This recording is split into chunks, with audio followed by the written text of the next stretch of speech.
Moi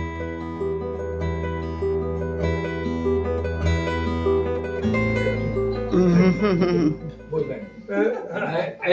Algún ten unha peluca, porque teño que facer de muller.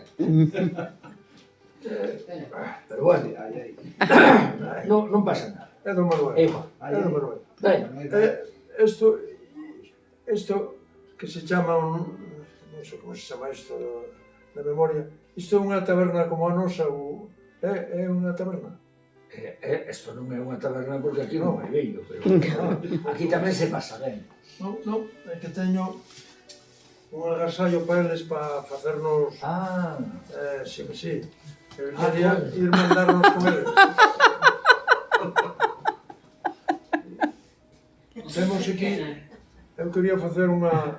Querías un brinde? Unha irmandade con eles, que é a taberna do Mincha. Aquí o fallado este, pois deixamos aquí tamén. E tamén tengo outro regalo tamén.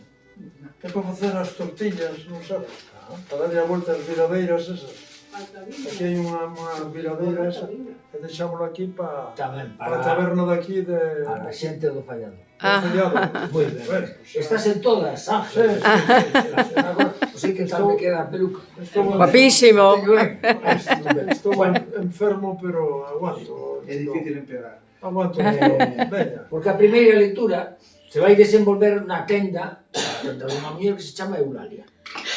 Unha daquelas tendas de barrio típicas dos anos da miseria do franquismo que completaban os seus magros ingresos da súa actividade cotián, un kilo de patacas, ou como un cartucho de fariña e outro de sucre, e do apúntame na libreta que hasta que o meu home cobre o salario da semana co comercio de outros produtos de orixe máis comprometida, o café Xical, da outra banda do Miño, un pouco de Winston de Batea, algunhas cousas de Extraperlo e, se tiñas algún contacto en aduanas, algo de comiso. Moitas cousas se contan no libro da variada clientela de Eulalia. Entre elas, escollemos esta que ten 3 personaxes.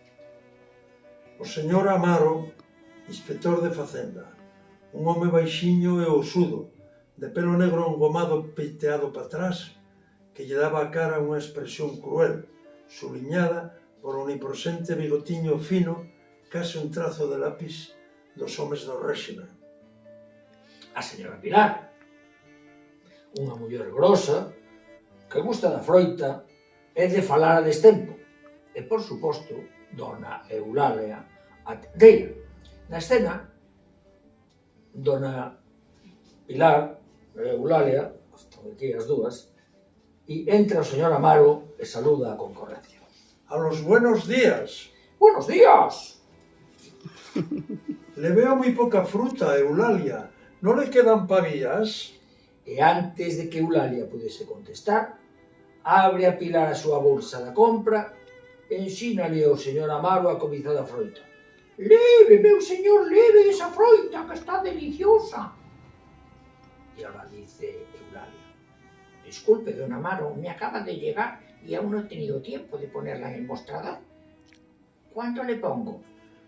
No sé, ponme toda la que tengas, que a mi señora le gustan mucho las pavillas blancas del Ribero.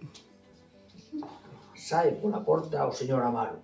Eulalia ponse a berrar coa Pilar. Sei que non sabes estar calada, cona. Non ves que non lles quería dar? Como é iso que non lle querías dar as pavillas? Pois non o entendo. Que é o que non entendes? Non ves que este home colle o mellor da tenda, dime que o apunte e logo nunca paga? Que dis? Que non pagas pavillas? Nin as pavillas nin nada do que leva. Que non sabes que é inspector de Facenda? El non mira para o Xical e as outras cousas de Extraperla que teño. E eu, a cambio, non lle reclamo pago de todo o que me debe.